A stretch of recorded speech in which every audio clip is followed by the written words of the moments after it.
Ok, começo eu. Muito boa tarde a todos. Obrigado, Paula, e organizadores. É um grande prazer estar aqui neste evento.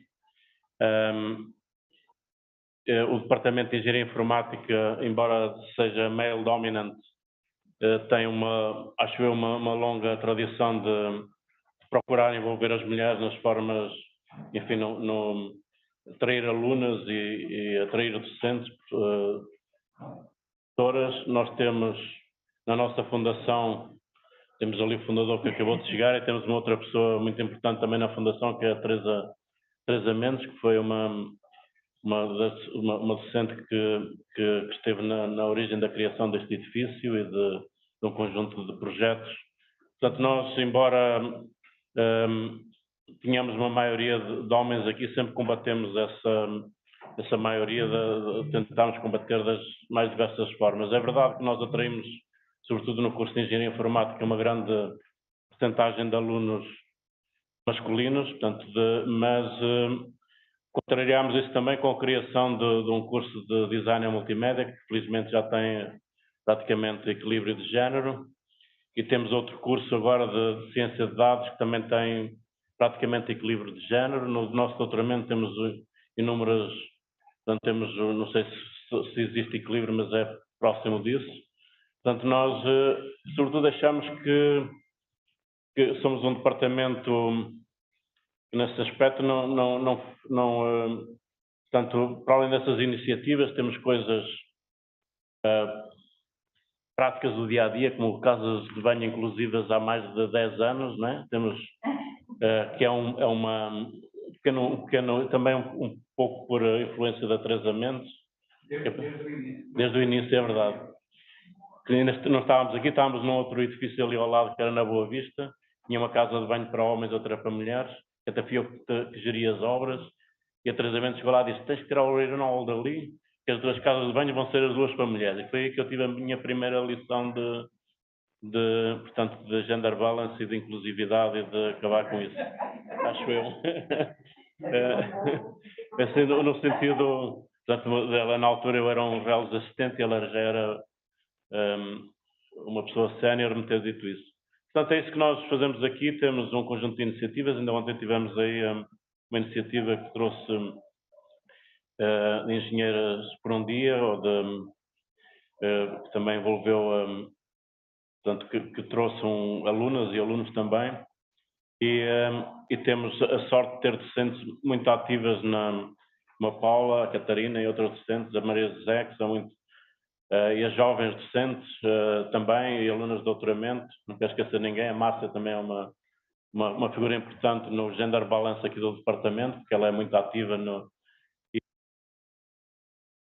e pronto. Em termos da universidade, deixo aqui a palavra para a Cláudia, mas só queria desejar, acho que este evento é mais é um evento, mas é um evento importante, que ultrapassa o âmbito do departamento, inclui o SES, inclui outras valências da Universidade de Coimbra, e que claramente, que tem achei uma imagem gráfica espetacular. Quem é que teve à frente da imagem?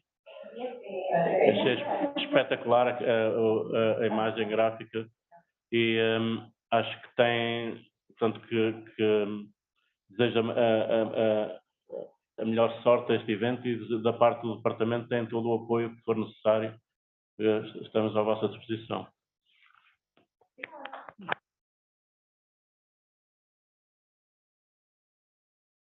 Bem, agora é a minha vez. Antes de mais, muito obrigada, Paula, pelo convite. Muito obrigada, bem, calma, e Mónica, mas é uma que já vou assim várias vezes. Obrigada, Edmundo, pelas palavras simpáticas, e agradeço, em nome da Universidade de Coimbra, ao Departamento de Informática por todas as dinâmicas que tem criado neste âmbito. Também com muito gosto que vejo que o fundador, o professor Dias Figueiredo, eu costumo dizer que é o nosso, eu não sou de informática, mas é o nosso mentor em vários momentos. Portanto, é com muito gosto que vejo aqui, e acho que sem ele este evento não podia existir. Claro que também neste caso este evento não é só um evento, portanto é um projeto de retenção das mulheres, das jovens mulheres nesta área da informática. É um evento e este projeto é muito interessante e muito importante para a Universidade de Coimbra, quase como um projeto piloto daquilo que nós queremos fazer e que se replique nas várias áreas.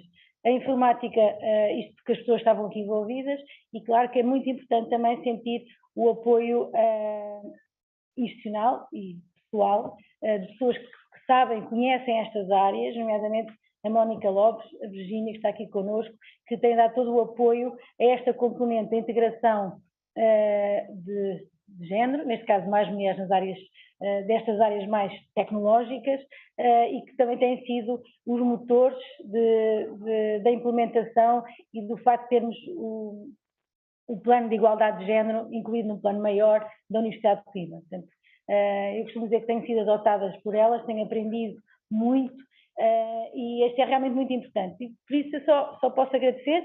Hoje festejamos o Dia das Raparigas, das Jovens Mulheres nas Tecnologias, e o Departamento de Informática faz logo 2 eventos para festejar, portanto ontem com as mulheres de engenharia, Engenheiros por um Dia, portanto, que agradeço também em nome da Universidade à Catarina, que dinamizou, tivemos aqui 500 estudantes, não só raparigas, mas também vieram rapazes, do ensino secundário, portanto, que mostrou a dinâmica das empresas aqui a receber, vários laboratórios, foi impressionante, eu estive aqui, tinha vontade de ficar o dia todo, hoje volto aqui, e isto é a semente que a Universidade precisa. Portanto, neste caso aqui, estamos a promover mais, e hoje o dia é mesmo para isso, mais mulheres, homens e mulheres nestas áreas, para que elas escolham aquilo que quiserem e tentar impedir que aqueles que entram para a Universidade de Coimbra para estas áreas, que se mantenham nestas áreas e demos o apoio para a retenção nestas áreas. Portanto, este aqui é um trabalho contínuo e, Paula, muito obrigada pelo desafio e às vezes só lamento não podemos dar mais apoio ainda a estas coisas, mas vamos continuar. Obrigada, Edmundo, por acolher estas iniciativas e acho que precisamos de todos e de todas para continuar e isto é um trabalho constante.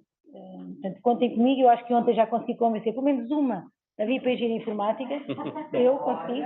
Eu já houve uma que já tinha trazido, já trouxe para a Engenharia Informática e que tem ganho uma série de prémios, portanto, não sabe, mas contem comigo para convencer que é melhor mesmo vir para a Engenharia Informática, para a ciência de dados, para design em multimédia e que as acolhemos e as mantemos nestas áreas até ao limite.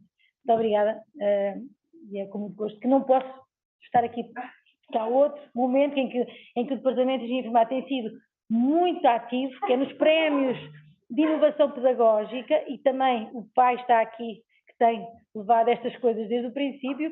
Desta vez há 3 prémios que são atribuídos a docentes do Departamento de Informática, portanto, por isso nós os dois 3 em 5, portanto nós dois temos que ir a correr para os prémios para aquele lado ali, porque infelizmente também é isso que eu queria dizer, a vice-reitora Cristina Albuquerque não pode estar presente por razões de saúde, óbvias, portanto eu vou ter que representar nos 2 momentos e fiz todo o gosto de ser eu a representar e não outra pessoa qualquer. Muito obrigada. Obrigada.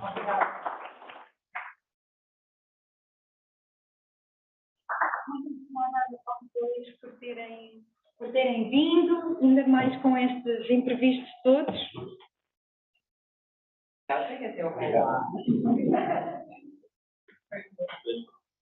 uma coisa que eu não disse, mas nós estamos em grupo cá. Ok? Agora traduz para português. Pronto, mas obrigada antes e corra tudo bem lá do outro lado. Não, isto não está na ordem certa, naturalmente, como já perceberam. Não faz mal. Faltámos aqui um slide, vamos avançar. Podemos chamar a Geraldine, por favor? Eu tenho que parar a partilha, correto? Hello, Geraldine. Hello, hi all. Thank you so much, and my apologies for conducting the event in Portuguese, but Not we at talked all. about it before. Yes. while the projection is being set up, I will give a brief introduction of yourself. But I will start by saying that I'm really very honored that you accepted to be here with us. It would be lovely to have you here physically, but that was not possible. But you will come and visit us in the future, I'm sure, and I hope.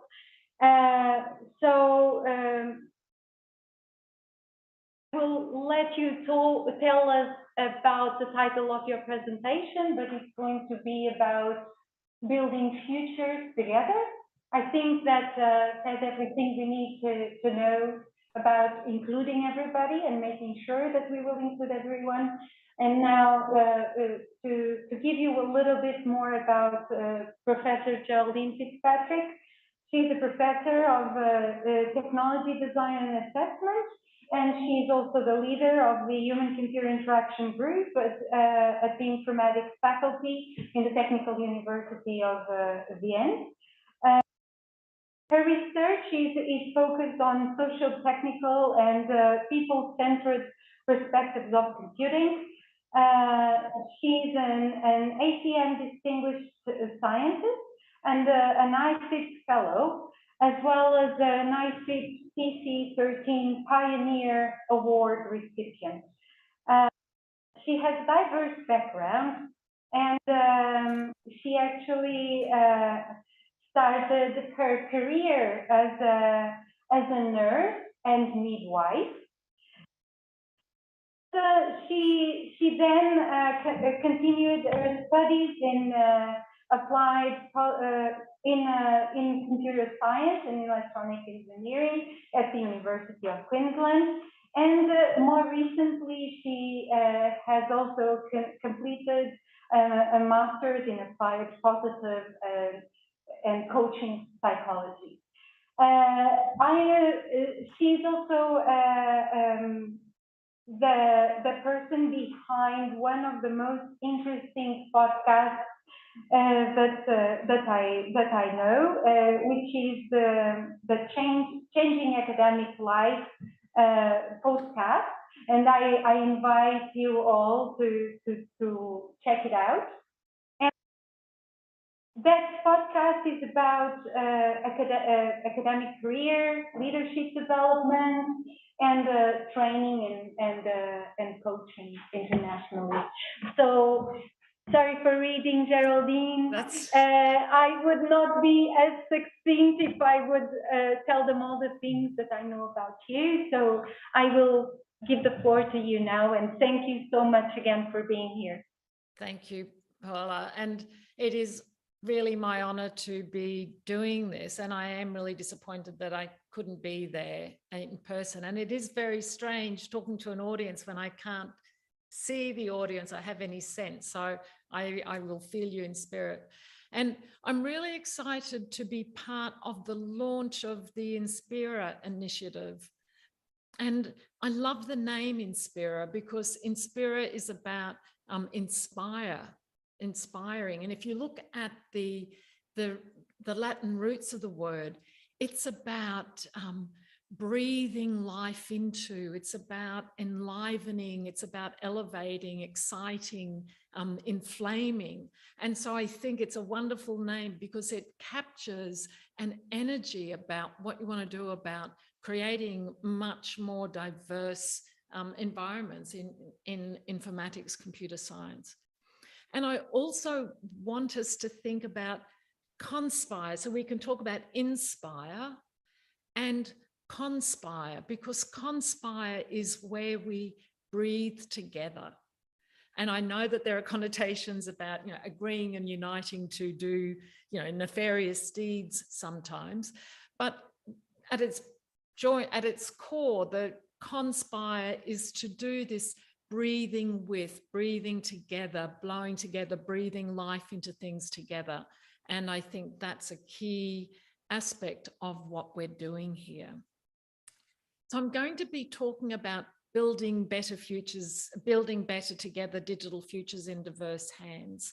And some of the ways that, well, before that, can I invite you just to take a minute, just to think for yourself, and if you have a piece of paper and a pen handy, feel free to scribble down some notes, but have a think for yourself. If I were to ask you to describe yourself in terms of diverse dimensions, like what are the aspects of diversity that would capture who you are? And if, you know, or you can also just think about it more generally. You may look around the room or whatever, but when we talk about diversity, what might be aspects of diversity that come to you? Of course, gender is a core focus of today. And what else?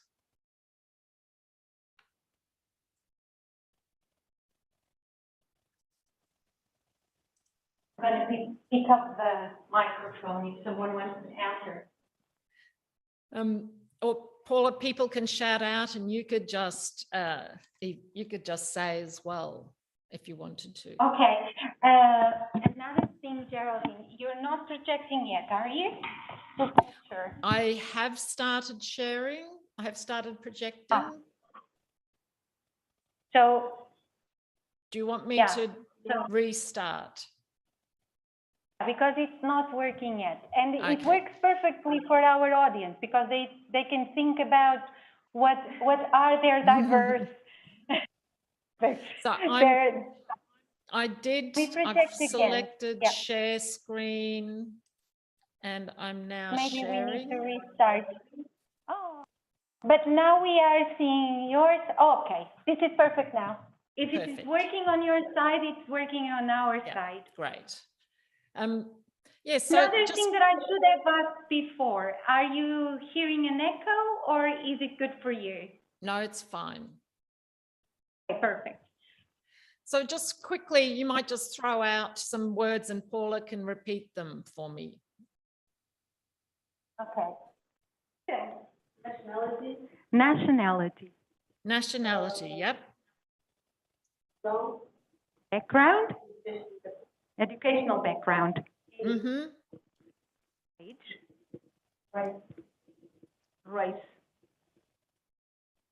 Race. Right. Yep. Sexual orientation. Age. Yeah.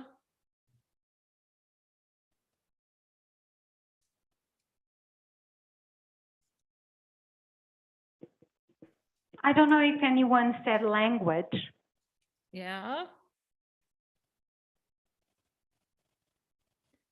Or I don't know, culture. Mm-hmm. I don't know if anyone said, I don't think anyone said glasses. You know, we are very diverse in terms of our eyesight. Glasses. Who else? Religion. Yeah.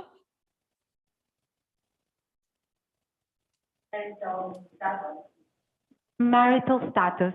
Mm-hmm. Okay, and that reminds me of having children or not. Yep. Yep. Having an aging parent that needs care. Yes. So the whole sort of family life situation. So you can just be thinking about that in the background as well.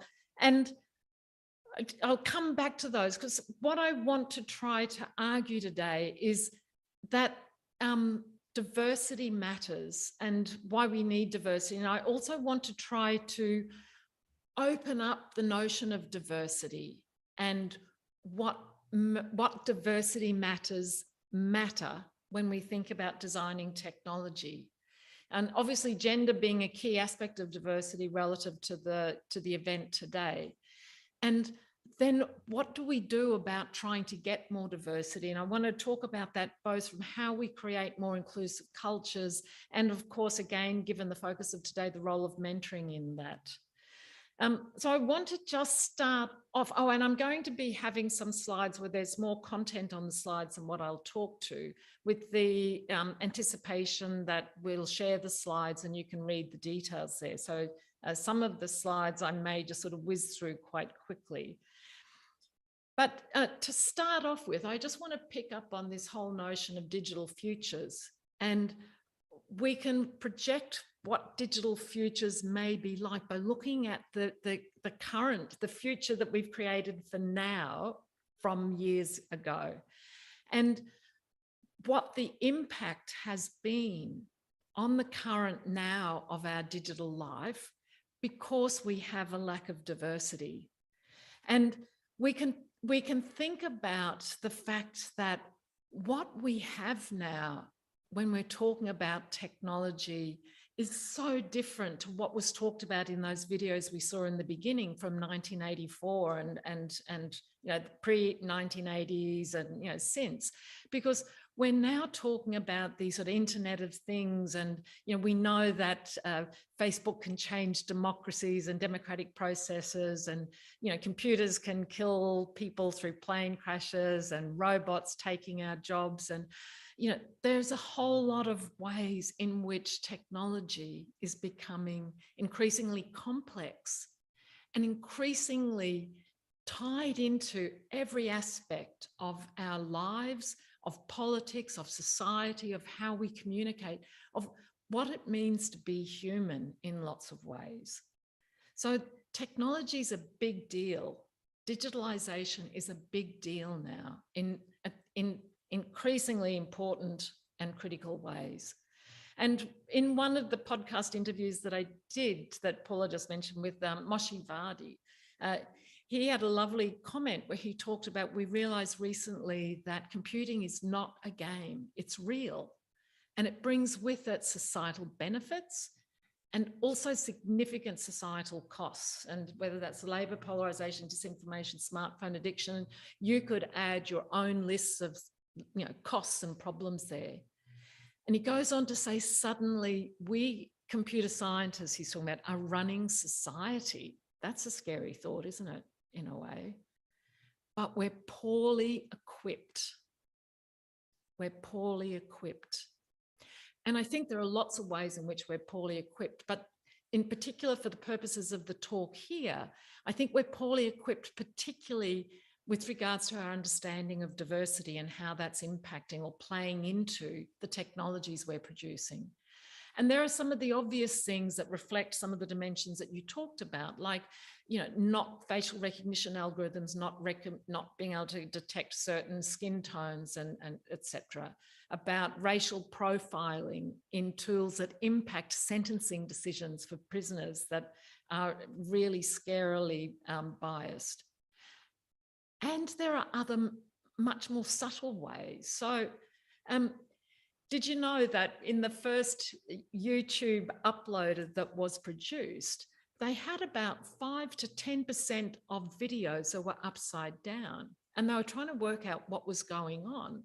And they thought maybe some people were just having troubles dealing with the technology. But then they realized that the, oh, I've just lost something there, that, you know, we created an app that worked best for their exclusively right-handed developer team. So did any of you think about whether you're right or left-handed as an aspect of diversity when I asked you at the beginning about diversity?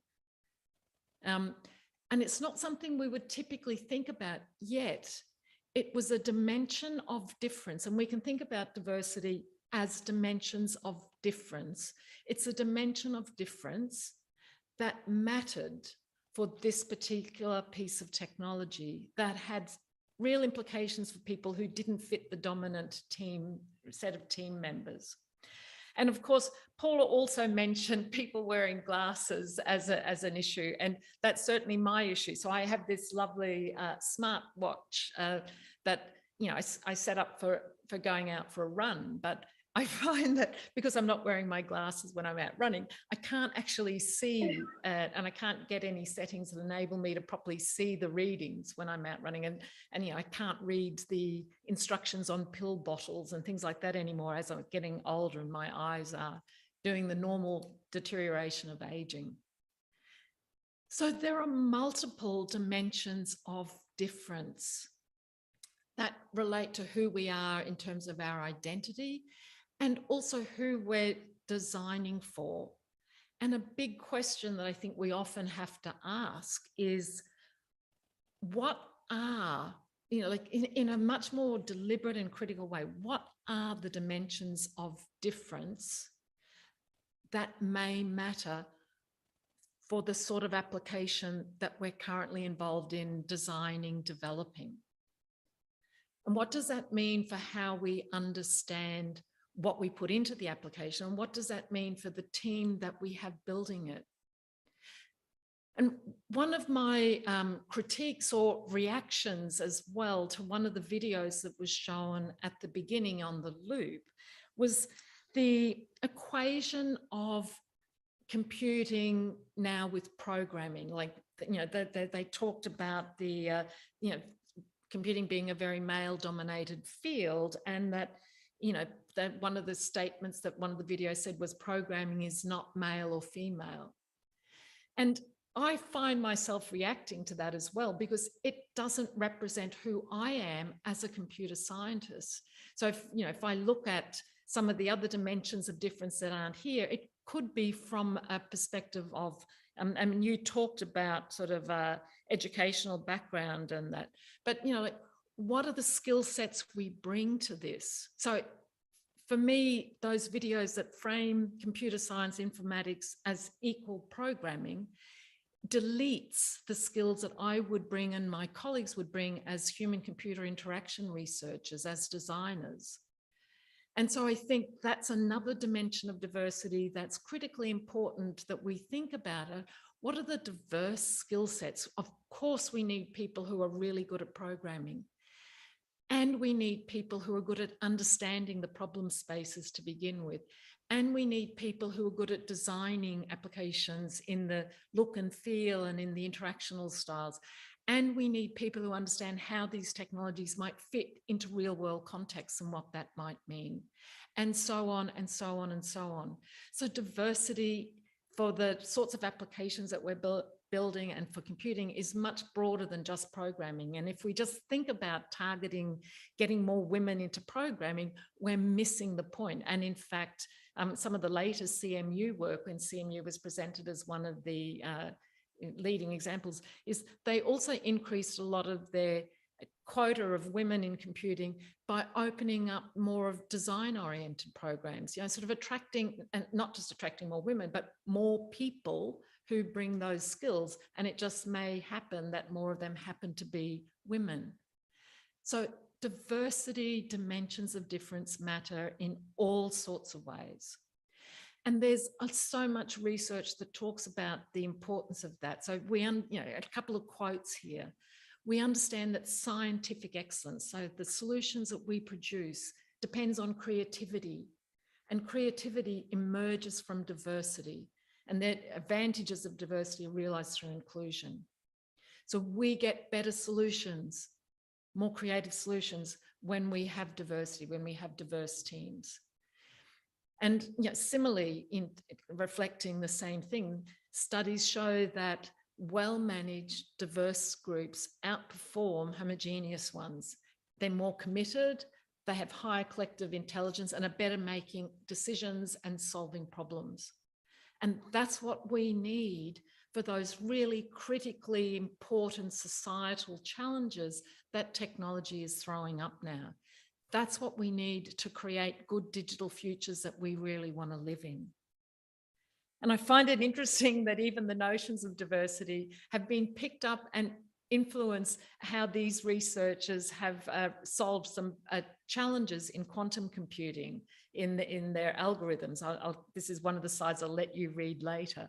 So even at an algorithmic level, that the inspiration from diversity in the human space influencing their algorithmic diversity of algorithms. So in this short part, I've just tried to maybe invited you to think more broadly about what diversity is. Because yes, I self-identify as a woman, and I've got eyes that need glasses, and I'm from Australia, and you know, we have multiple dimensions to our own identities. Having said that, though, and given the nature of today, I do want to just now pick up on gender as a specific key aspect of diversity that does matter, especially because, you know, like a good majority, you know, a good sort of half or thereabouts of the population would identify as women or their diverse genders. And again, we can see the impacts of our current digital times from the lack of diversity in attending to issues of gender. So again, just a couple of examples here. You know, we have Christine Bauer's lovely work on music recommendation algorithms and their research that talks about the ways that these some of these algorithms are unfair to female artists, and think about the implications of that.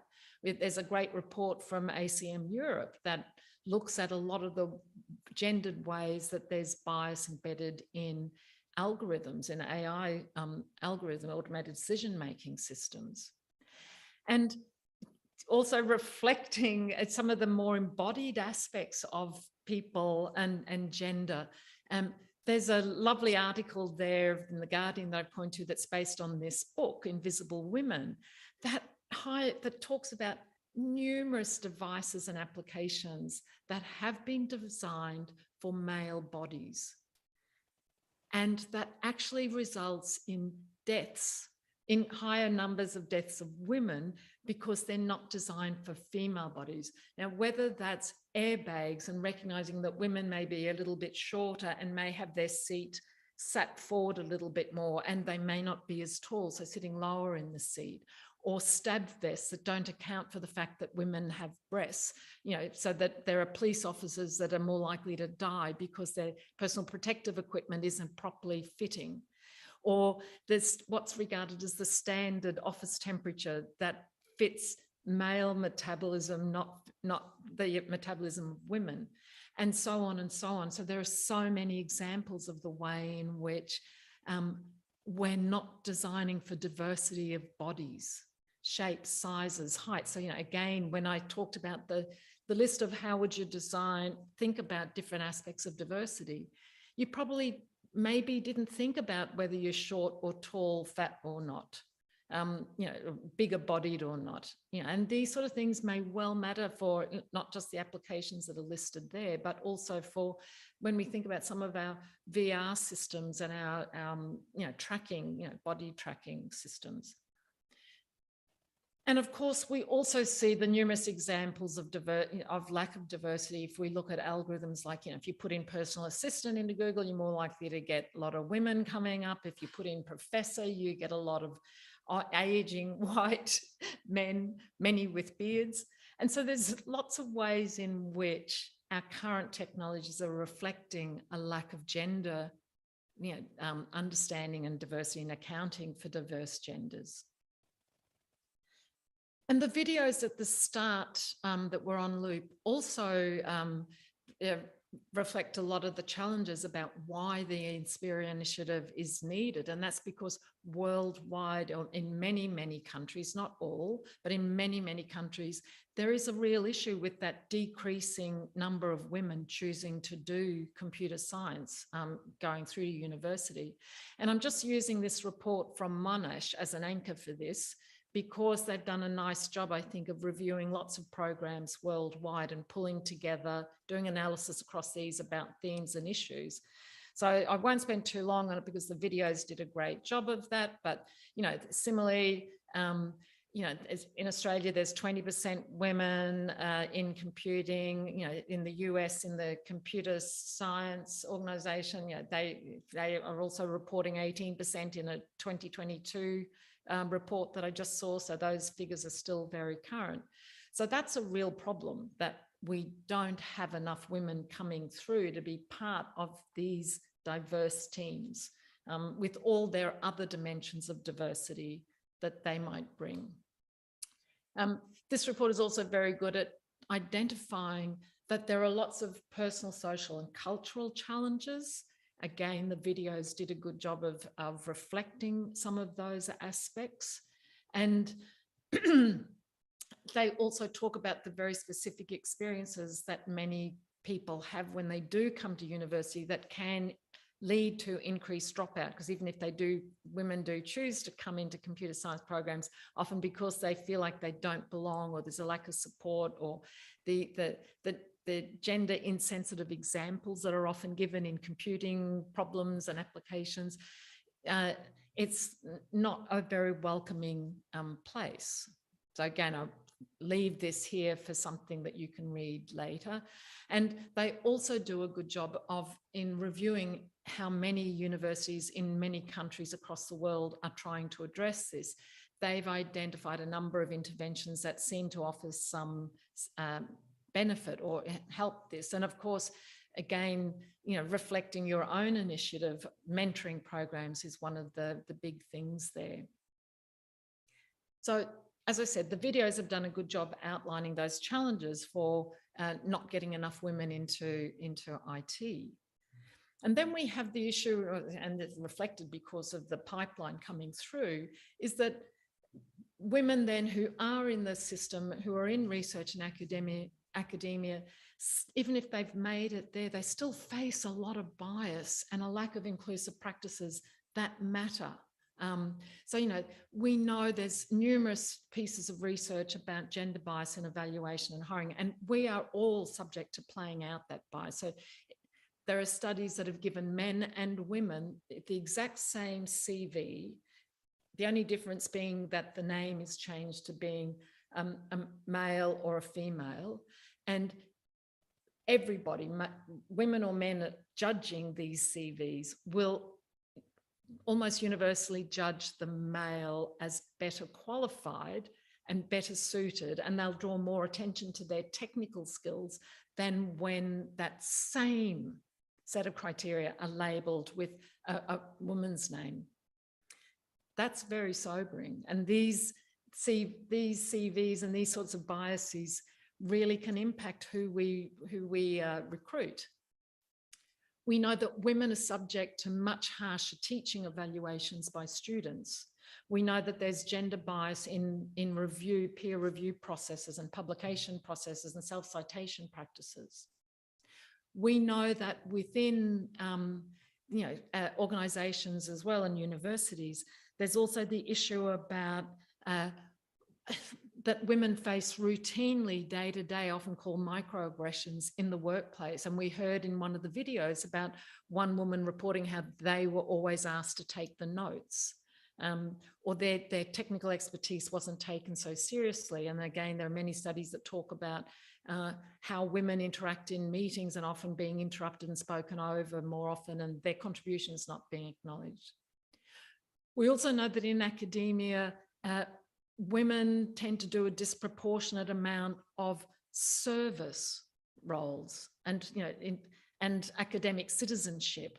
And I think that what Paula and Monica have done in setting up this initiative is a great example of really critically important academic citizenship and service, and to what extent this sort of service and time and effort is then reflected and valued in later promotion decisions and evaluations.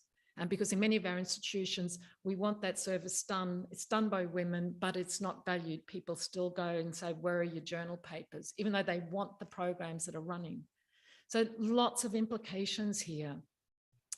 We know that for all of us, whether we're students or professors, many of us deal with that. We're always being challenged about feeling like we don't belong, that we're imposters in some way. And that isn't it's particularly so for when you're an underrepresented minority woman. And that plays out also in other ways, in that we don't tend to self-promote. We're less likely to apply for a promotion. So it's not surprising that women are also particularly underrepresented at senior levels, not just because of the pipeline issue, but because of these sorts of impostery type tendencies.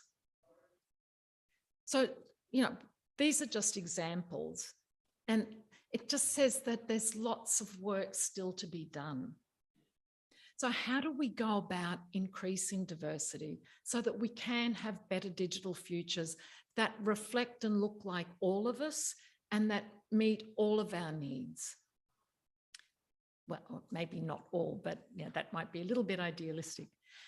And I want to first talk about that in terms of culture, because I think this matters. And so often we interpret a lot of these issues as being down to the individual.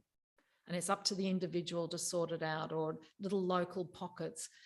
And it's about, it's often reflected in about women needing to fit in to existing cultures.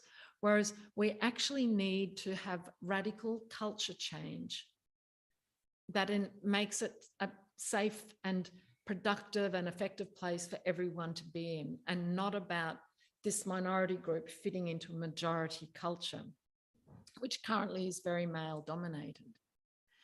And I want to reflect on, our emphasis often on diversity. And we see that in the videos and in the data that I just reported, that we often talk about diversity in terms of our percentages. So we say, what's the percentage of women students in the student population? What's the percentage of women in the faculty? And that's great. And that's about diversity. And that's about having a seat at the table where we may be seen. And we see, those numbers then play out in how we talk about recruitment and how we talk about our retention rates. But if we stop there, diversity often becomes a tick box exercise in just trying to manipulate the numbers, and nothing fundamentally changes from the culture level. So the next step is, it's not enough just to have a seat at the table, but how do we create inclusive environments that allow everyone to have a voice at the table, so that they're not just seen, but they're heard? And what do we need to have more equitable practices as well, so that it's not just having a voice that's heard, but a voice that is equally valued and respected and really listened to and engaged with. And that's quite a shift if we think about, that isn't about these extra numbers fitting into the dominant culture. This is about a real culture change of how do we create more inclusive practices and more equitable processes. And so some of the ways that people talk about this are, in terms of, we need to get down to really actionable strategies. So Neuroleadership Institute, for example, has this ABC model towards sort of creating these cultures, because they talk about, we need to change the way we think about this, and we need to create more self-awareness and more empathy and perspective taking. And again, that's not enough. We need to have, the moment by moment, day by day, everyday behaviors that create inclusive habits. And, if we just take the meeting practices as an example, not allowing, in the next meeting that you go in, not allowing male voices only to dominate, but inviting other voices. And there's research also that talks about who talks first in meetings matters. So, if you're facilitating a meeting, inviting one of the women to contribute, or if you hear a woman's contribution being ignored, be the one to draw attention to that contribution. So these everyday micro behaviors that can become new habits. And we can think about how that plays out in teaching and learning initiatives as well, that we might do every day in our classrooms. The language that we use, the examples that we use for our programming or whatever classes. And this also needs to happen in the context of bigger level structural changes, having supportive policies and processes and reward systems and evaluation criteria, as I mentioned. And this goes towards creating, cultures that more generally recognize and invite diverse contributions that may not look like what they've always looked like. And then there's mentoring as another way in which we can do this conspiring to inspire, where we bring together all our heads, hands, hearts, and learning together, so that we can help all of us move forward and become not just a number in a percentage, text tick box, but actually very effective contributors and doing great work. And I want to just remind us that it's not just about junior people needing senior people to sort them out. We all have a need at all stages of our career for support and input. We can all benefit from that. I'm retiring technically from TU next year at mandatory retirement. I still need mentoring for new things that I may be taking on or whatever. And we all have something to offer. We all have something to offer. So this is very much a mutual thing. Now, the web pages that Paola and Monica have set up cover a lot of the stuff I'm going to say here. So I'm just going to do this really quickly because they've done a great job of capturing what mentoring is about. But I just want to sort of, from my perspective, I can just share that, mentoring is this really big catchphrase for whole lots of sorts of relationships. And, you may think about the different scenarios that I've listed here, whether you're a student trying to manage, study and assignment loads, or a faculty member trying to struggle with work-life balance because of the high number of work hours, or a lecturer trying to write your first funding proposal. Like, mentoring would look very different in each of these situations, and you might come up with others. So there's no, mentoring is just sort of a catch-all. But the definition of mentoring, given that it's a bit of a catch-all that I think is quite nice at a general level, is that somehow mentors understand something of the context and challenges in the environment. So there's some way in which they do bring a little bit of expertise. And then what I like particularly about the next part of this definition is that it talks about it's a conversation in the main part, plus some experience-based contextualization, advice or guidance in the smaller part. And many of us may be thinking, oh, I can't really do mentoring because I'm not an expert enough, or whatever, like the imposter playing up again.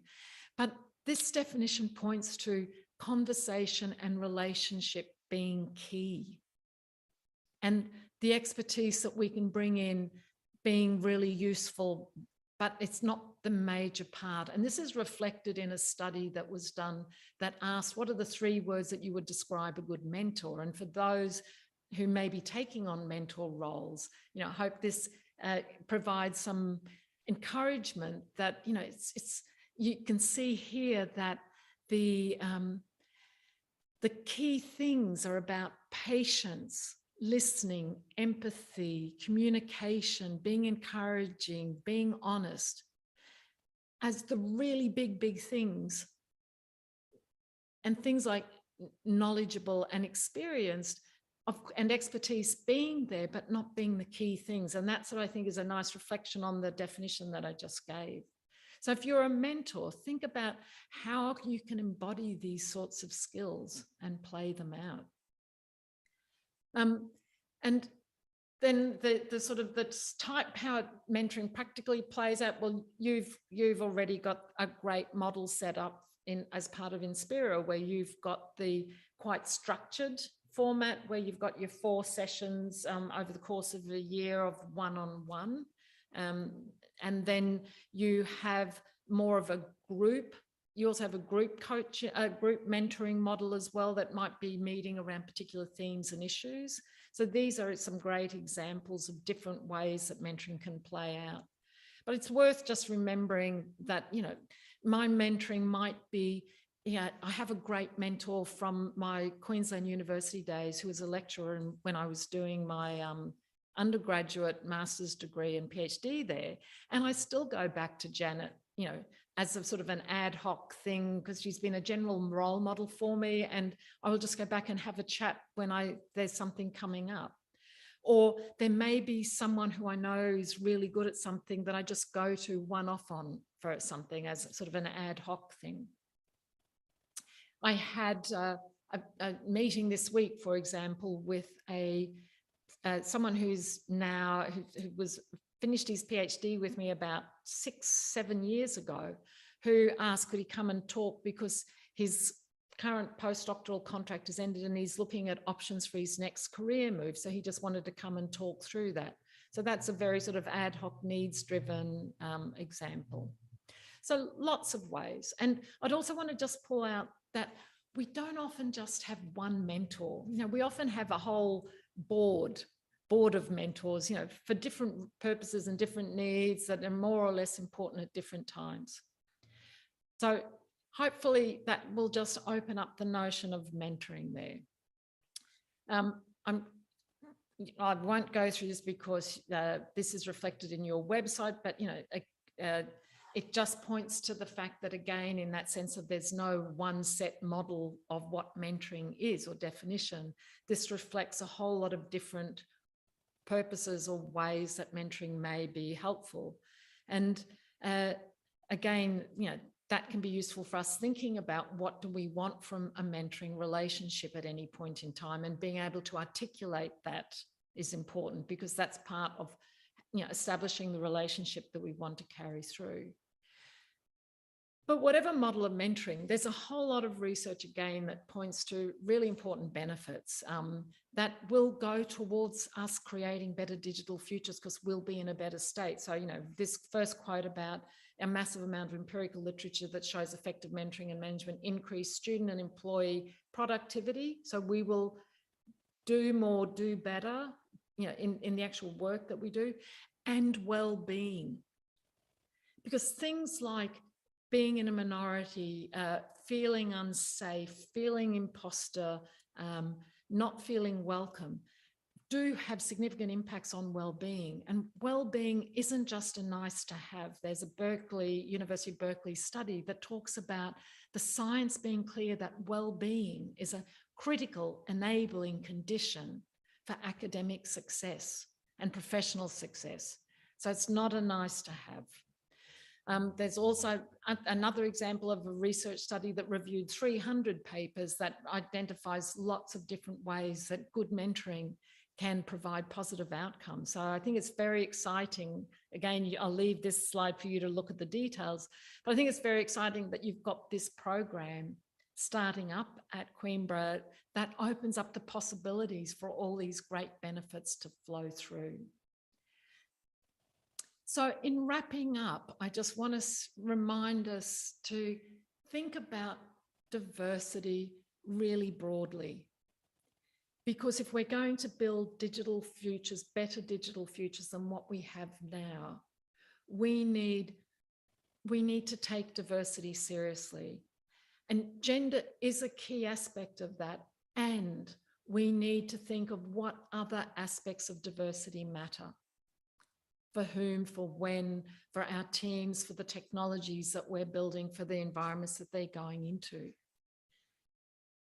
And that diversity doesn't just happen because we say it is, or because we focus on numbers, but we've got to do the work of changing culture so that we have more inclusive, equitable cultures, and supporting initiatives like your great mentoring initiative that really empowers and enables us to conspire together to inspire new forms of digital futures. So with that, I will finish, and I'd be really happy to have any discussions. I can just, as Paula said, sort of invite you to go to the Changing Academic Life as well, because I think this is another way of sort of implicit mentoring, because we don't often talk together about the challenges that we're having. If we go back to one of those slides, so many of what we might get out of mentoring is about sharing and recognizing that we're not alone. And I think that hearing other people's stories can be really powerful, and we should take opportunities to do that. And you can do that over the coffee break when you have all your yummy snacks that I've heard you've got waiting there. So I would conclude with that and look forward to discussions. Thank you.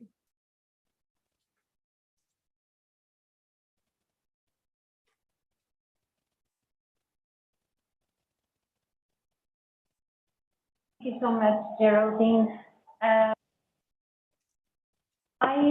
I will collect any comments and questions from the audience, and then I think I will also have my own, my own questions and comments, I think. But thank you so much, Geraldine.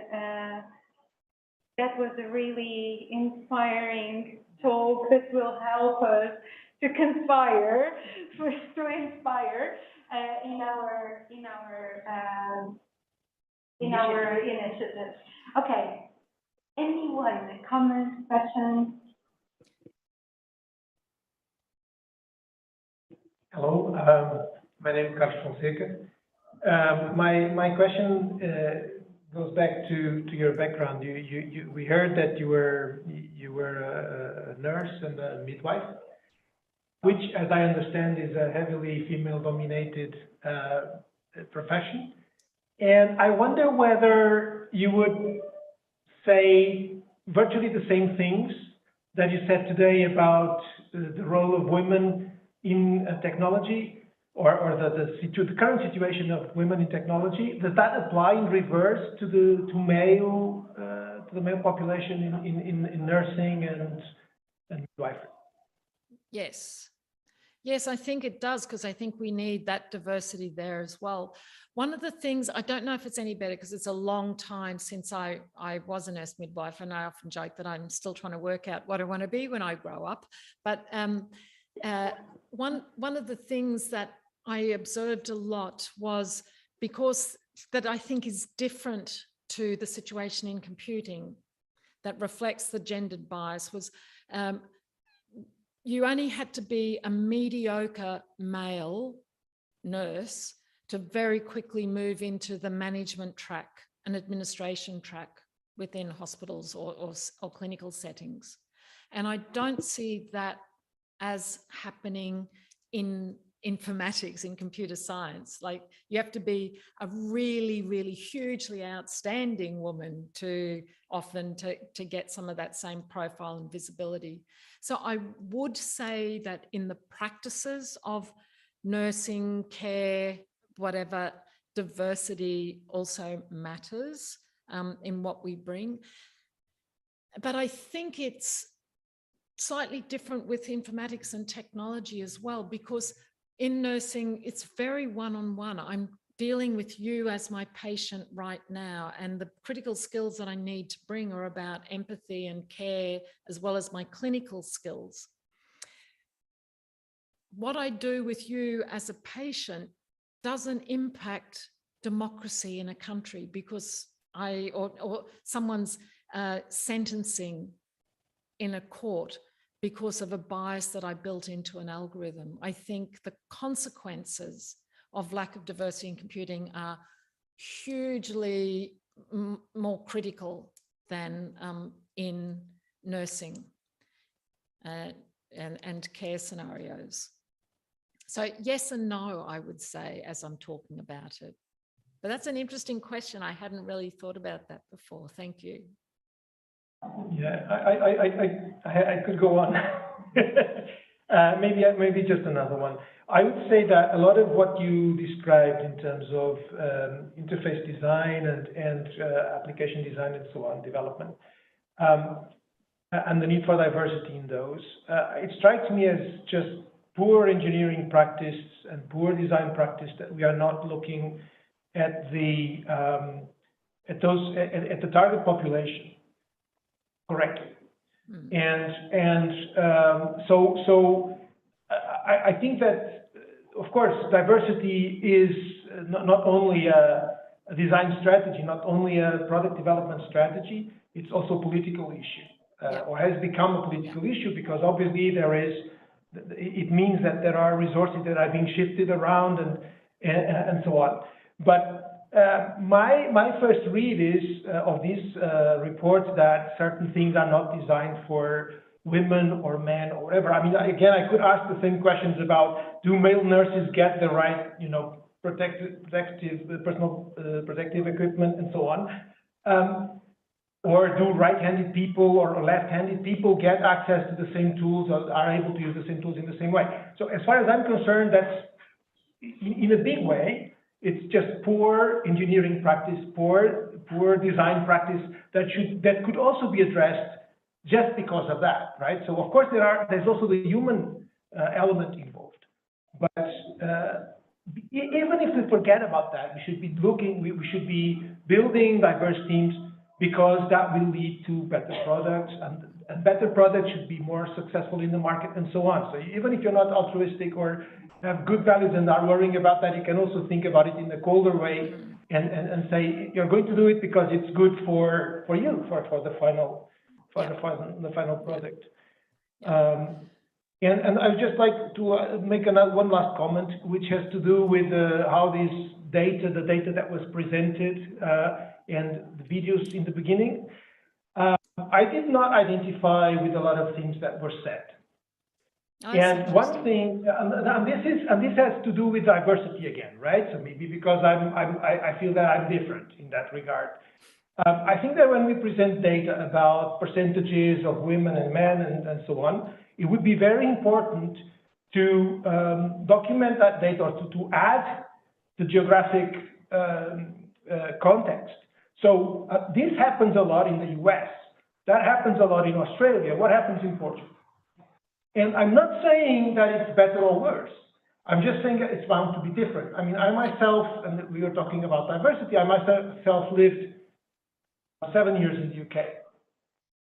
I feel that even if you just take relationship between men and women, is vastly different in both countries. Yeah. And I think there's a real danger when some of the statements are made as if they were a universal truth when they are based on localized data. Yeah. Yeah. And in a way, it's kind of, we're talking about diversity, but in a way we are making blanket statements about diversity and how you should address it, or how you should address these issues, but without recognizing that the situation itself is diverse. And that was my last comment, and I wonder what your opinion is on that. Thank you. Lots of really important, interesting things to reflect on there. Just to pick up on a couple of things. You said it's a matter of sort of engineering practices and doing better engineering or better technology development. And yes, it is. And to enable that to happen, though, we also need to recognize and value different skill sets that are needed to do that, because someone who's going to be very good at going out and understanding requirements and needs may not necessarily be a very good programmer, or vice versa. And I worked in industry for a while in a big business and technology company, and we were part of the user experience group, and we would often get included in proposals as sort of a key differentiator to our competitors. And we would say we needed X amount of time and resources to do work. And when the contract finally got signed, we would be cut because we were regarded as expendable. Like our skills weren't as valued or as important in the development as producing lines of code. And so I think yes, it's a matter of, we just have to think about these things, but we also have to think about the skills that are needed. And so so I did talk about gender here because of the nature of the initiative here in INSPIRA. I actually personally don't like talking about gender. I like talking about dimensions of difference. And that's why I really tried to include at the beginning this notion that we're not just a gender. Like I am, sort of an older woman, from an Australian background, native English speaker, no kids, blah, blah, blah. And all of those different things conspire together in a way. And I think you're totally right that just reducing it to simplistic binary, gender, women or men, isn't good enough, because we need to think about, communication skills, different communication styles, different problem solving styles.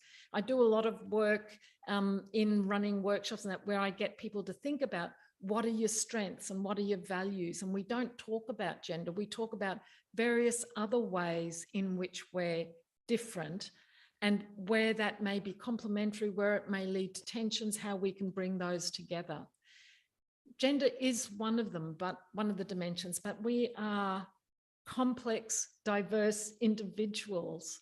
And even, you can't even talk about women in Australia versus women in Portugal, it's a generalization.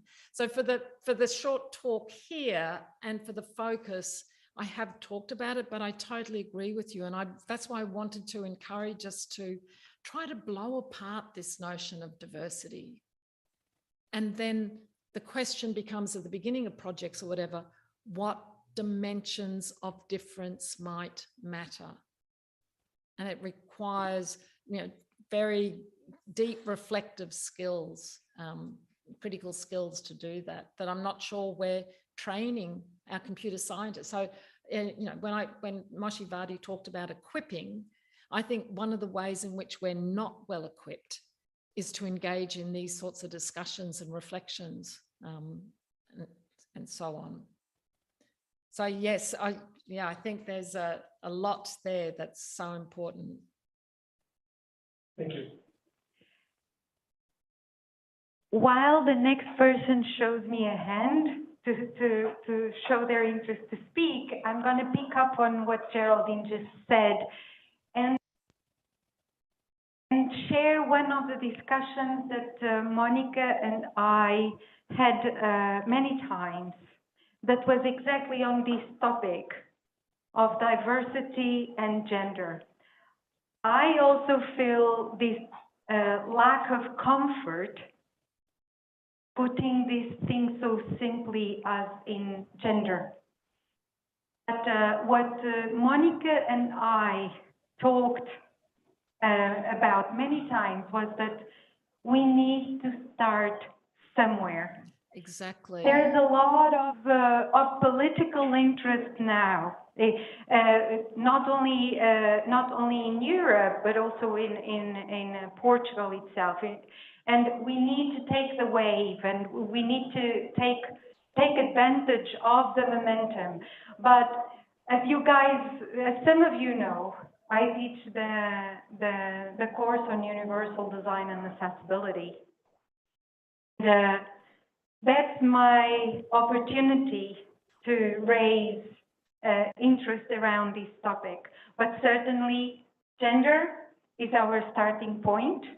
I always struggle when I have to use the word gender, because to me, we need to represent everybody and we need to be inclusive of everybody. Because if we are not inclusive, we are excluding someone. And if we think about it in this way of excluding someone, it gets a lot stronger, at least from where I see it. And who wants to ask another question or make another comment? Paula, You can do. I certainly didn't mean to critique. I just realized that what I said could come across as a critique, because I totally agree that we have to start somewhere. And I think gender is a really strong anchor, and it is, it's going to have far more impact than doing a left-handed initiative, where there's 5 to 10% of the population or whatever, 15%, whatever, that's left-handed. So it's a really important. I didn't mean it like that. Yeah, I didn't mean it like I thought you were criticizing or anything. I just thought it was a wonderful idea for me to clarify some of the key principles behind the program. So it was a wonderful opportunity that the discussion before gave me. But I also think that in focusing on gender, it does enable you to implicitly capture lots of other dimensions of difference, that may be reflected in different ways of thinking, different communication styles, different social emotional skills, and so on, that many studies have pointed to, women often exhibiting higher abilities in. So I think in focusing on gender, we also capture lots of other aspects. I know that here in our university, because we are a human-computer interaction group and do a lot of design-oriented work, we have a much higher number of women who come and who choose to locate their master's theses, for example, in our institute, or choose our courses. So there's something there about not just the gender per se, but what else gender captures or brings with it. That's really important. We have another question here. My name is Virginia Ferreira. I'm a sociologist, and I really appreciate your talk. It was very broad. Many dimensions of the problem were addressed, and I really enjoyed it. I only wanted to reinforce the statement that we have many factors of oppression, of discrimination in society. We mentioned some, like age, like ability, like family status or sexual orientation. Well, there are women and men in all those factors. So Yes. age, women doesn't live or experience age like men, or women with disabilities are much more discriminated in the labor market, in the sexual dimension, etc. So gender is in fact the structural axiom of discrimination and difference. And so it really must be, as you stated, the first difference where we should look at every time we deal with people, as professionals or as customers or as patients, etc. So there are, of course, other discrimination axes, like, for instance, race, the color of skin. That is, I would say, the second most structural difference. But of course, gender is one of, even when we think in a non-binary way of Yes. thinking about gender. Yes. And Yes. I would, if you allow me, I would like to stress this idea that it is very important in this process, when we start to think about this different way of doing things and not doing the business as usual in recruitment, in evaluation of performance, etc. When we start to think about how are we going to do this in order to respect the differences, in order to get the excellent level we desire in our working and our performance. Yeah. We start to include all these concerns, and in general, the result is much better than the business as usual. Yeah. There are many studies that show this in experiences for quota, for instance, for I'm thinking about, for instance, in Norway, that was the first country to introduce quota for the participation of women on boards of companies. And the result is that, in fact, they get better people, more qualified, and of course, more diverse. Thank you. And the companies that have more diverse boards, again, there's research that says they earn more money. I've lost my word that I was trying to say, but they do better as a company. They're more successful, as some of the research has said. Yeah. Thank you so much, Virginia and Geraldine. I will take one last question. Okay. So Katerina, she is one of our mentors. And yesterday she took care of 350 students on her own. She is superwoman. Thank you for your presentation. One thing I think a lot is about the speed that things are changing. So could you comment on that? So are you thinking that it's too fast or too slow? What's your comment on the speed that things are changing? It was implicit, but I think it's really too slow for this century. I know. It's crazy that we're still having these discussions. And at the same time, I'm a big one for thinking about like that diversity and inclusion and equity isn't a state, it's a process. And we're maybe having these discussions a little bit differently now than what we've had before. I know that in my own context, non-binary gender issues is much more prominent and much more sensitively attended to than what we would have thought about it, I don't know, 5 years ago. And so, yes, it's slow. And that's why we need all hands on deck. And that's why we need to conspire around this so that the more of us who are doing the everyday little changes, because structural change is always slower. I don't know if anyone is familiar with Stuart Brand and his work about buildings that change, or can't remember the name of the book, but he talks about how in a building, I can look at my office and I can go, I can rearrange the furniture and I can do that really quickly. But if I want to move a PowerPoint, it takes a little bit more work and effort and maybe slower to do.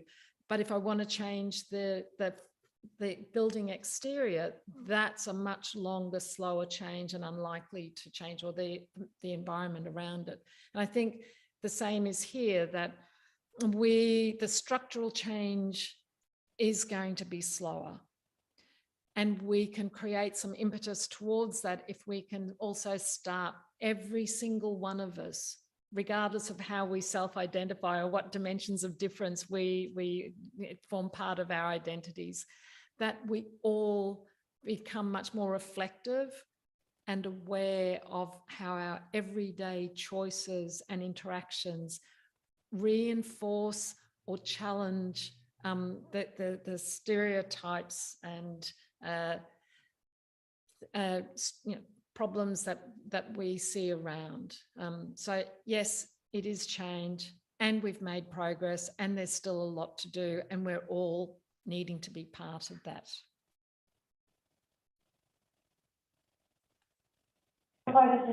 So just one more, Geraldine. Thanks for your help with this. My name is Licínio Roque, and I have a common dash question, which is, I really appreciate your framing with the dimensions of difference. Although it made me think that a lot of the ways that we still use for inspiration in our organizations are based on 18th and 19th century military, heavily male-oriented or male-inspired organizations of power. So how does this come across with dimensions of difference? I mean, it doesn't really fit, does it? Sorry, I missed the, doesn't fit with what? If we're still heavily inspired in military hierarchical power relation, how does it cope with dimensions of difference if this was actually invented to erase difference? Yes, and that's also got a cultural element as well. And I experience Austria as being much more hierarchical than the UK, and I experience Australia as much less hierarchical than both the UK and Austria. So there's sort of certainly a cultural element as well. And again, I think it's just, how do we get our leaders trained up to start asking the questions themselves as well? And again, this goes to the question of it being a slow change, because I think there's interesting research about many women bringing very different leadership styles that are, I've seen some research that talks about transpersonal leadership styles, and that more effective leaders in our organizations aren't in the hierarchical command and control, but are in the high emotional skills sort of space. And In business world, I think there's an increasing awareness. I think COVID has actually been instrumental in bringing some of these skill sets to the fore more. So there's a much stronger shift away from command and control in the military style to more collaborative, collegial, empowering people and taking more of a coaching-like mindset to leadership.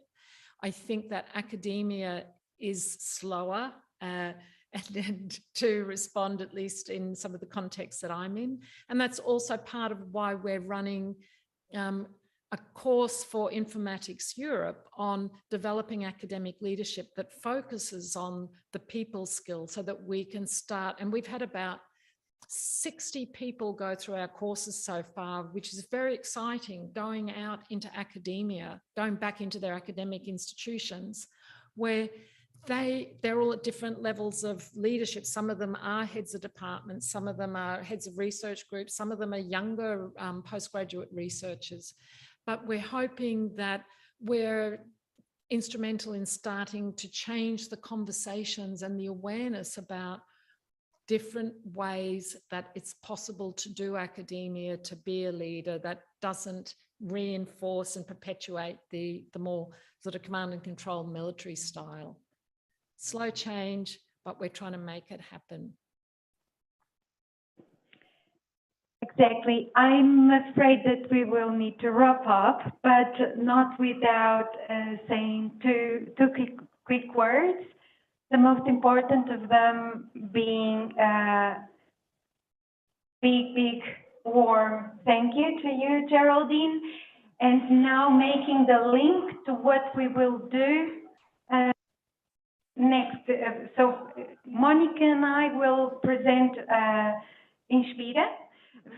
We will be brief, but I will link with what Geraldine said, because we've gotten a lot of queries about what am I supposed to do as a mentor? Fit, am I not? Can be a mentee. And picking up on what you said, Geraldine, I'm going to say that each of us can probably be a mentor, because as Geraldine highlighted, we all have strengths and we all have weaknesses. And some of us will be very good, for example, at understanding organizational structure, how to deal with it. And some of us are going to be very good at career planning. So, and some of us are good at communicating. So from where I see it, and I think I speak for both of us, anyone can be a mentor. And one of our biggest challenges is going to be the pairing of mentors and mentees. But I'm sure we will succeed. Anyway, thank you so much, Geraldine. You're welcome to stay with us for a little bit longer. And I did say something wrong before. We will go to the presentation of INSPIRA and only afterwards to the coffee break. But if you need to go before, please stop by the door, you know, like the next door, the room behind this one, and you'll find some nice things to eat and drink, okay? But yeah, so if you're welcome to stay, Geraldine, but we will be speaking in Portuguese. So I may leave you then if you're speaking in Portuguese, and I just want to thank you for inviting me and for the engagement. And I go away with lots of food for thought because of the really interesting questions and comments that were made. So thank you. And all the very best for the rest of the day and for the whole initiative. I think it's really important. Bye.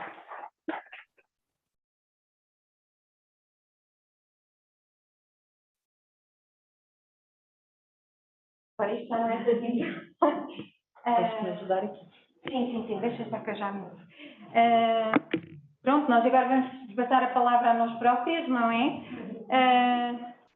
Ora bem, só um instante. Estou aqui a mudar Pode ir para ali, querida. Vai indo que eu já vou. Ali, pronto. Lá, não? Ah, fica deste lado, claro, está bem. Aqui está.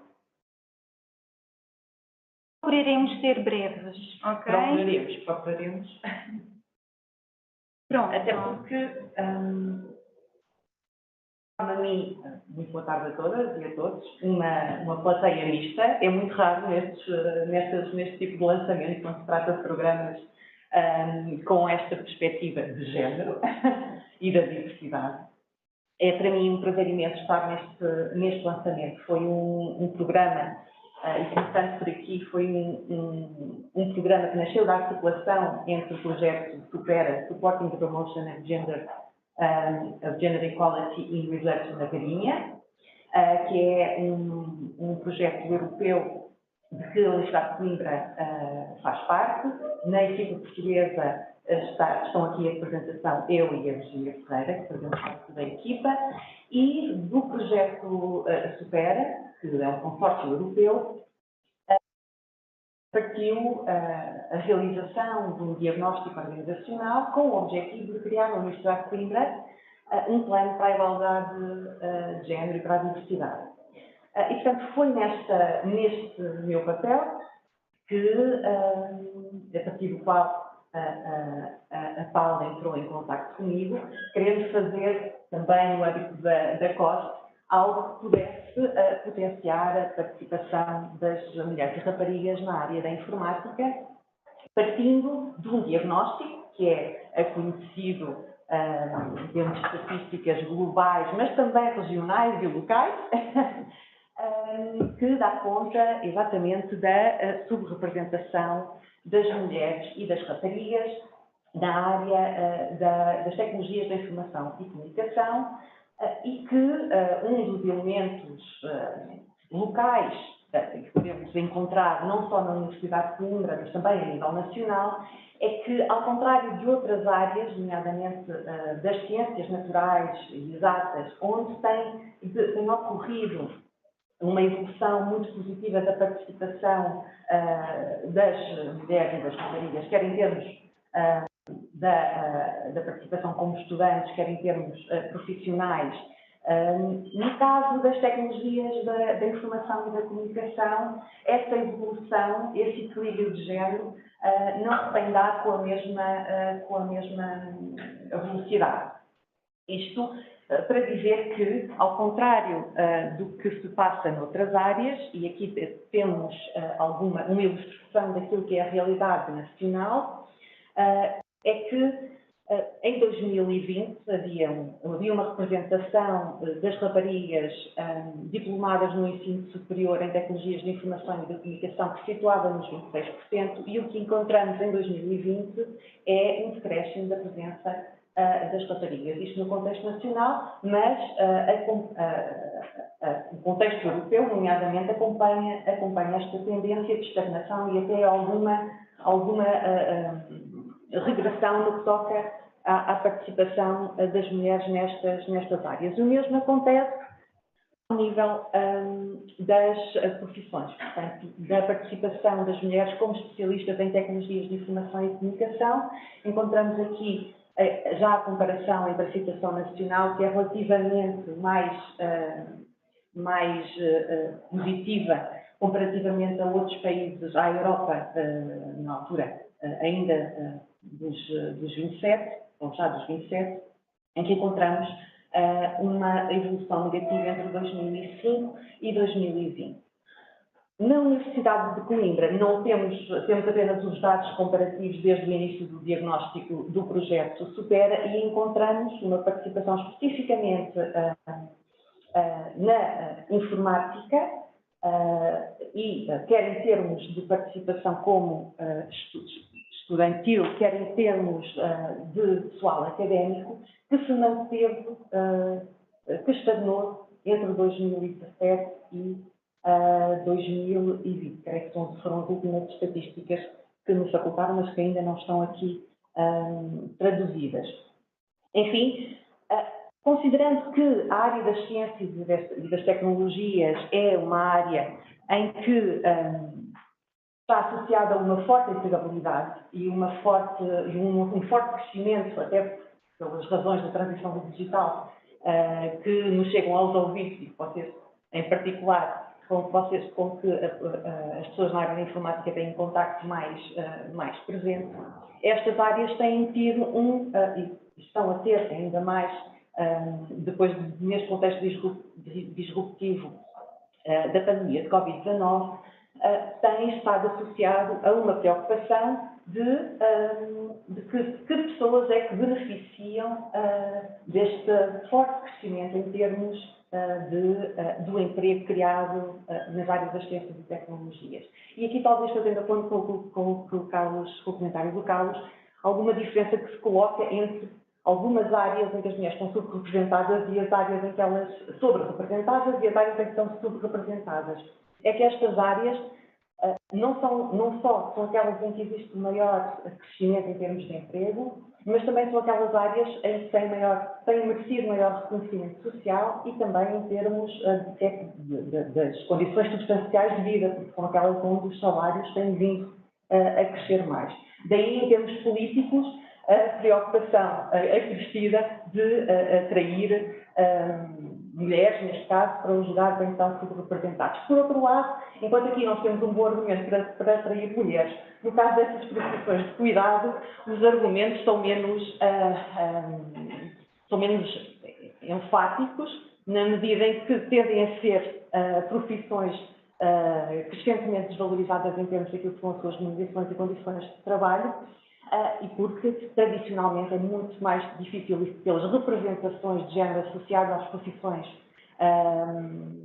tipicamente femininas, é muito mais difícil atrair os homens para estas áreas. E sim, são muito marcadas por estas representações que são conhecidas tanto para um lado como para o outro.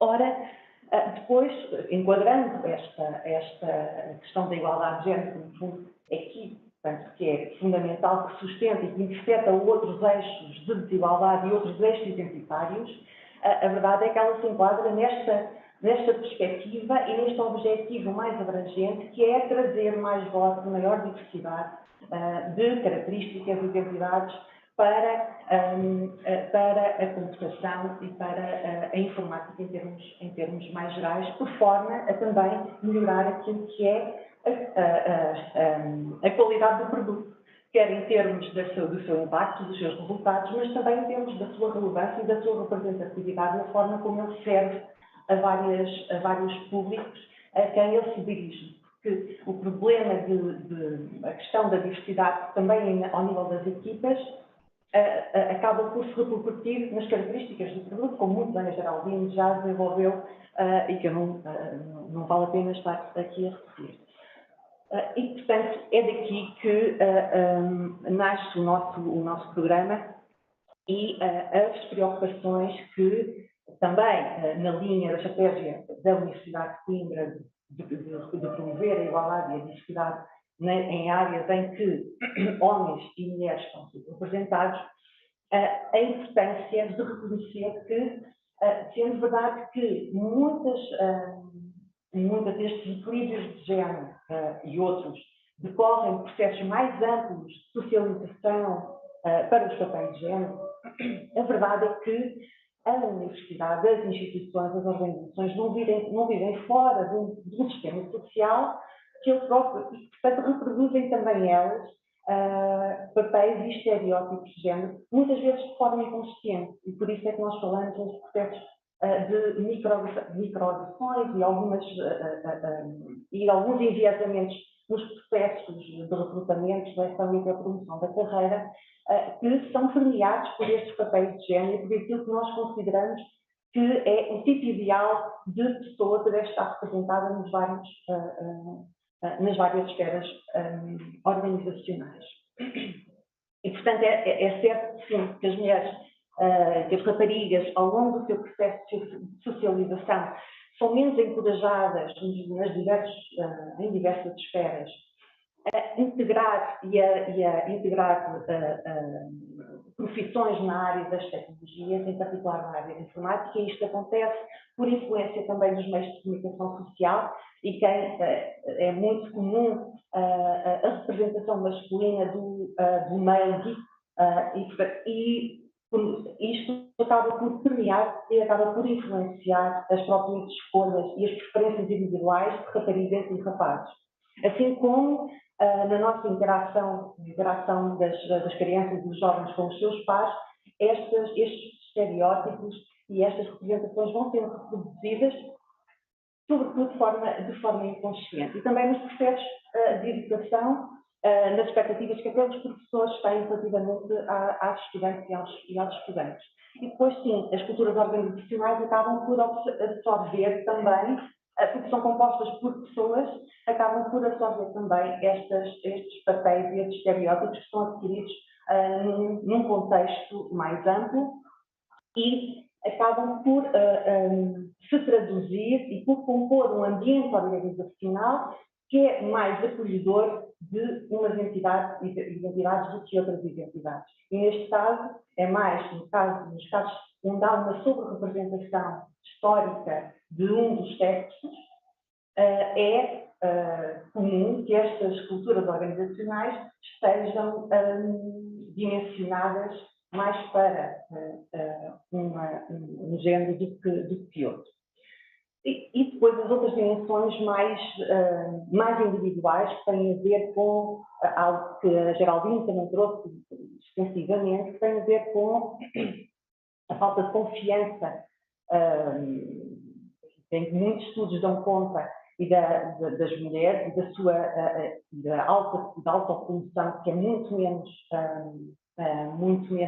evidente do que é para os homens, e muitos estudos dão conta disso.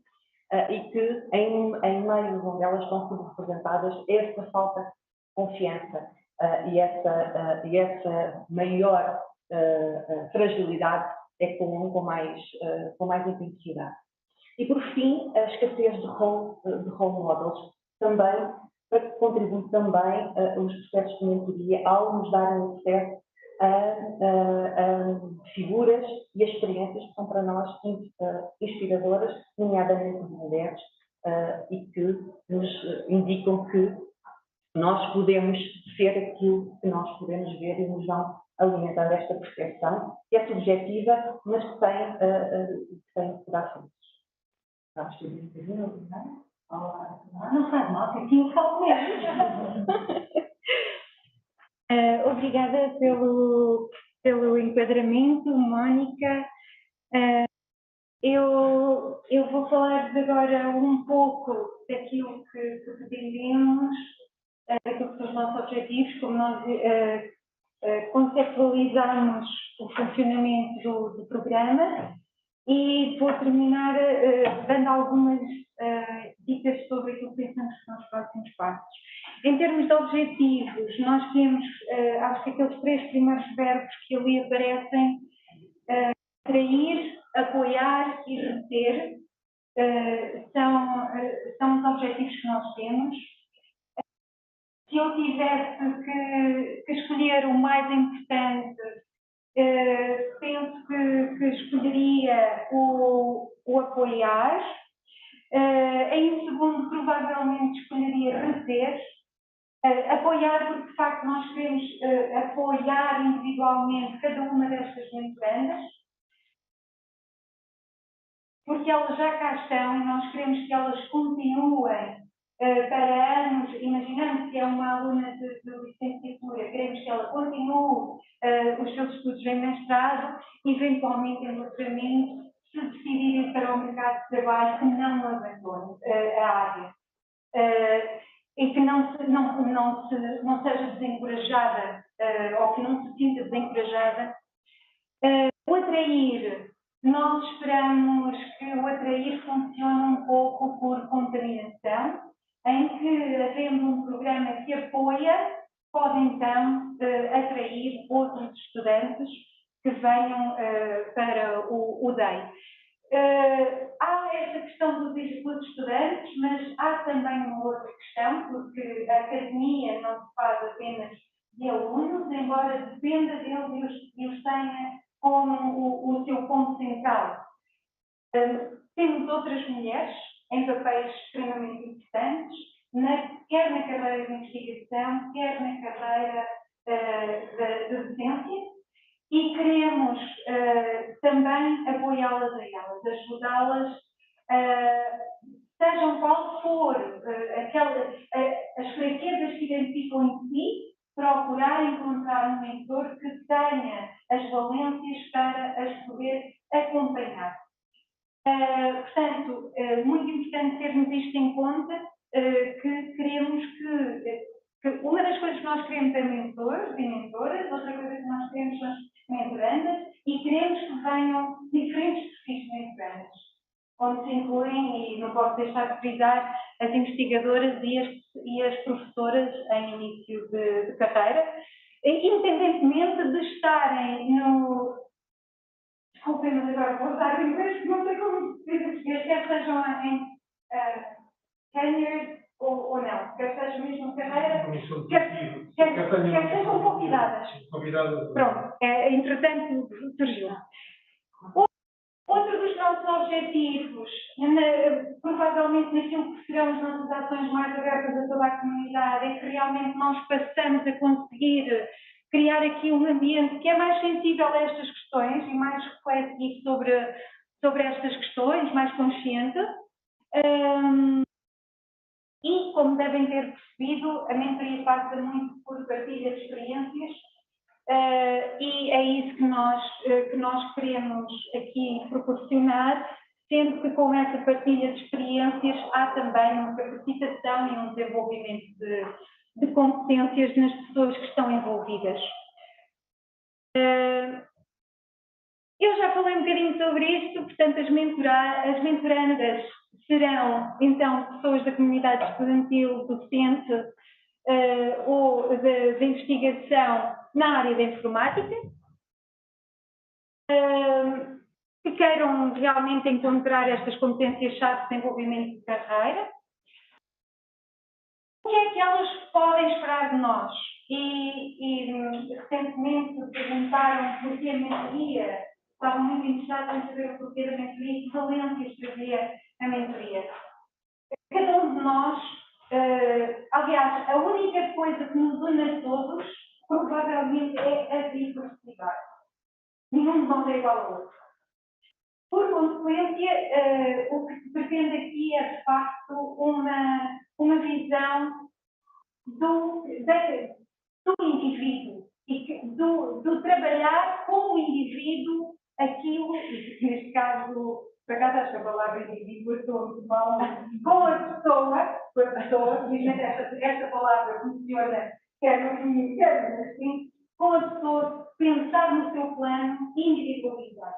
Como vos disse, a pessoa pode apenas querer aprender a falar num grupo onde, entre 10 participantes, apenas uma é mulher. E isto pode ser constrangedor para essa pessoa. Para outra, pode ter objetivos muito claros de eu vou ter uma nomeação definitiva, quero garantir que ao fim da nomeação definitiva tenho 2, 3 artigos numa revista assim, com estas ou aquelas características. Portanto, apoio individualizado, que é dado por alguém que, no tempo adquiriu provavelmente mais experiência, não é? Naquele aspecto em particular.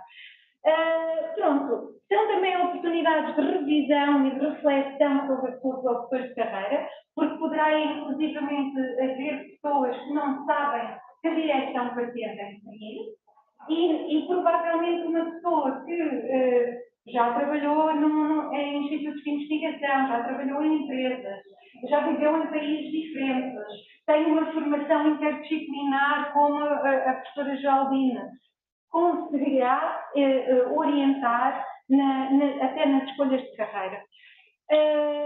Depois, claro que com neste processo há desenvolvimento de competências. Quanto aos mentores e às mentoras, novamente serão os mesmos membros, quer da comunidade estudantil, quer da comunidade de investigação, quer da docência, que tenham realmente este interesse em partilhar partilhar as suas experiências e desenvolver esta parceria com alguém. Este trabalho de apoio a estas pessoas com menos experiência.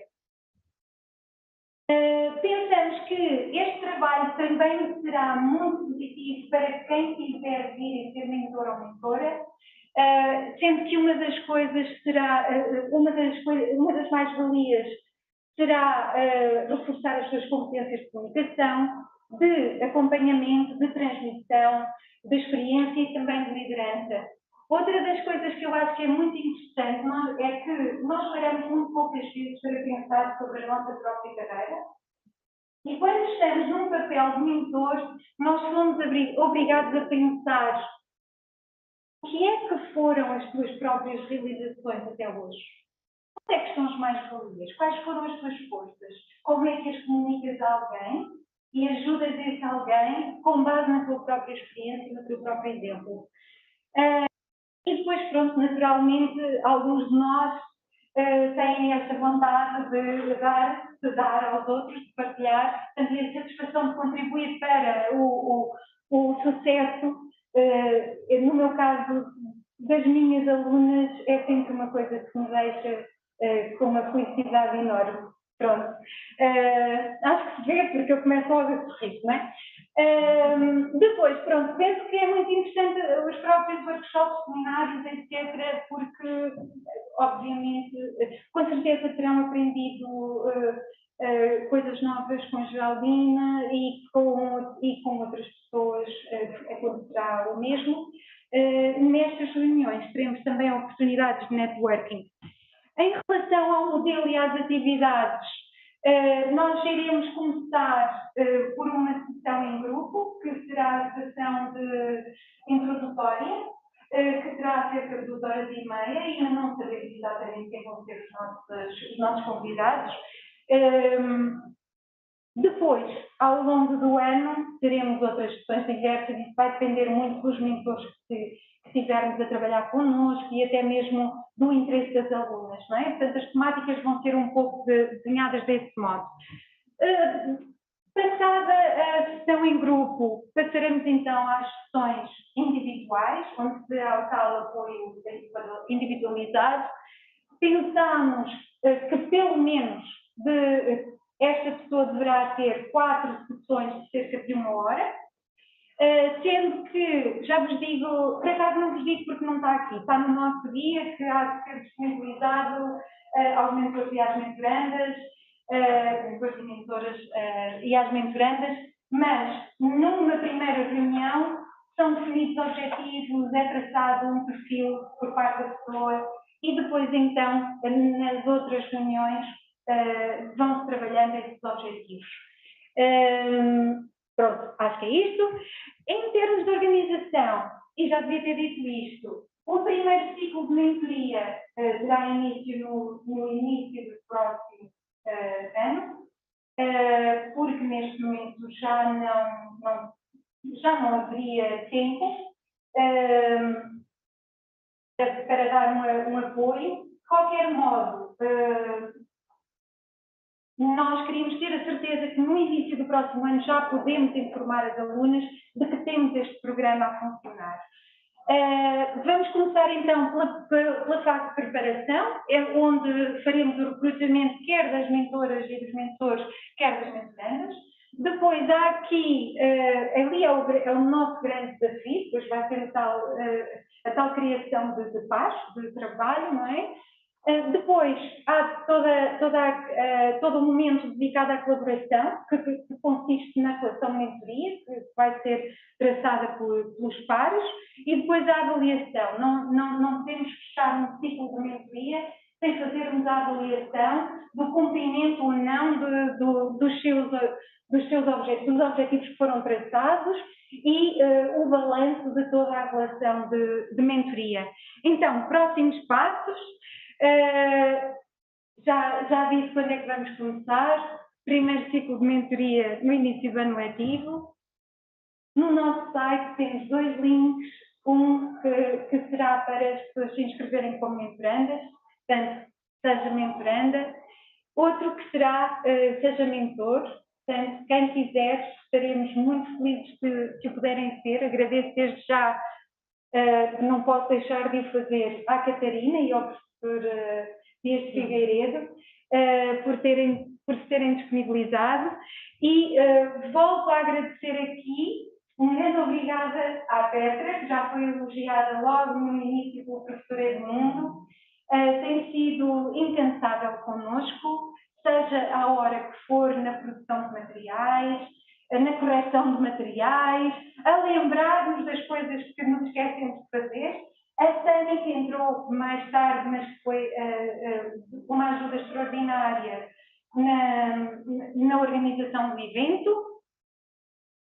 As pessoas que vêm ali, que nós resolvemos destacar, são pessoas, o Steve, a Kátia, o professor Dias Figueiredo, a Anabela, que esteve aqui e saiu, e a Martha Crosby, que é a minha maior role model e a minha primeira mentora, primeira verdadeira mentora, é uma das mulheres da computação, das primeiras mulheres da computação, onde ela tinha que reservar o computador em Washington com 2 semanas de antecedência para ir lá trabalhar com os cartões. Foi a pessoa com quem trabalhei quando estive na Universidade do Havaí. E todas estas pessoas tiveram a delicadeza e disponibilizaram o seu tempo para nos dar uma entrevista, para que nós possamos disponibilizar os vídeos com as suas visões sobre este tipo de programa e o papel que as mulheres poderão ter. Depois, e falta um Nuno, esqueci de ler o nome do Nuno. Mas o Nuno também foi uma dessas pessoas. Depois, a Catarina, o Pedro, a Miriam e o Alexandrino. A Catarina é nossa colega, como sabem, esteve também à frente do I310 Women e é nesse contexto que vai cá estar daqui a pouco na mesa redonda. A Miriam vai estar no contexto... Tive uma branca. Raparigas do Código. O Alexandrino aqui um pouco no papel do Grupo Português de Computação Gráfica, um grupo que também tem uma falta de representação de mulheres.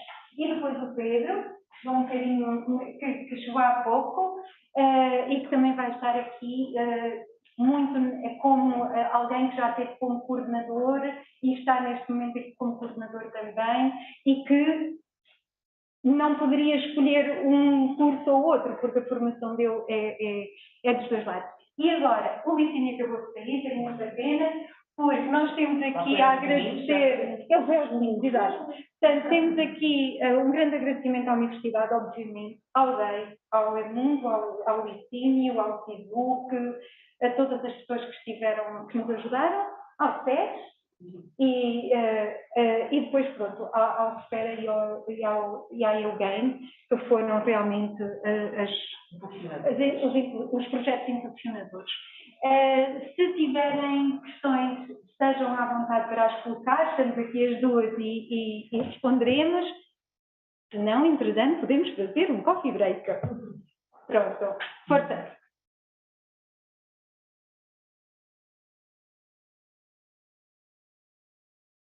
É só uma questão de dúvida. Aqueles 18% dos estudantes da área de informática não podem só contar com design e multimédia. Estamos. Esse número com design e multimédia. São números do departamento. São os números do departamento. Departamento. Sim, não é do curso de engenharia. Porque uma coisa são os cursos de engenharia informática. E vemos aqui que design e multimédia era uma dimensão importante da computação. Mas não é dominador em termos de número de estudantes de informática. Mas eu apesar de tudo, acho muito estranho que com design e multimédia seja sobre A área de estudos de informática, então está definida nas redes centrais. Ou seja, então design e multimédia está fora, não é? O 211 se calhar não está. O 611 é computer use. O 211 é o audiovisual. Podemos falar de questões de média audiovisual e produções média, incrivelmente é possível, é assim como se mas eu concordo com o Carlos. Não, é que isso é estranho. Nós tivemos aqui a ouvir que é uma dimensão muito importante da informática. E depois os números aparecem super enviesados quando nós já estamos de facto a atuar nesse campo. Exato. Ok. Depois, a fundação.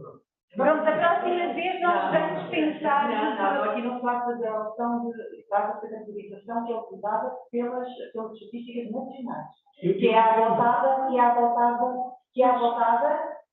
quer no estudo de Supera, quer na Universidade de Coimbra, porque tem a ver com a forma como são categorizados até para a FCC, em que quando se vai candidatar uma bolsa, como são categorizadas as várias... Eu entendo isso. A questão, aqui, a questão da estatística, digamos, da maneira como administrativamente se classificam os dados. E depois já aquilo que a mensagem que está a tentar transmitir. Uma das mensagens que foi transmitida aqui hoje foi que as áreas de arte digital e de multimédia, etc., são ou devem ser consideradas uma parte integrante da informática. E que isso significa que nós estamos no departamento de Engenharia Informática, e significa que nós estamos a atuar já. E os números seriam diferentes. Portanto, parece. Não, mas nós não estamos aqui a fazer uma análise do Departamento de Engenharia Informática da Universidade de Coimbra. Estamos a falar na área de estudos. Sim, mas lá está, porque design e multimédia, para este efeito, administrativamente não é considerado este administrativamente não é.